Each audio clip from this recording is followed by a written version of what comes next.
चहासोबत काहीतरी कुरकुरीत आणि चटपटीत असं खावंसं वाटत असेल तर अशा पद्धतीने एकदा समोसे बनवून बघा.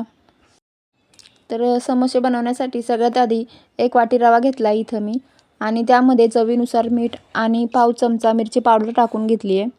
मिरची पावडर जास्त नाही टाकली, थोडीशी रंग येण्यापुरतीच टाकली आहे, कारण की मी इथं जास्त तिखट समोसे बनवत नाही आहे. तुम्हाला जर तिखट हवे असतील तर तुम्ही अजून मिरची पावडर टाकू शकता. नंतर त्या रव्यामध्ये गरम तेलाचं मोहन टाकायचं आहे आणि घट्टसर पिठाचा गोळा मळून घ्यायचा आहे आणि तो गोळा अर्धा तास मुरत ठेवायचा आहे. अर्ध्या तासानंतर त्याची अशी एक पोळी लाटून घ्यायची आहे. पोळी आपल्याला जराशी जाडच लाटायची आहे, कारण की समोसे फुगले पाहिजेत. नंतर त्याला असे चाकूने काप करून घ्यायचेत. त्रिकोणी आकारामध्येच आपल्याला समोसे कापून घ्यायचेत. एक एक करून सगळे असे समोसे कापून घेतलेत इथं मी.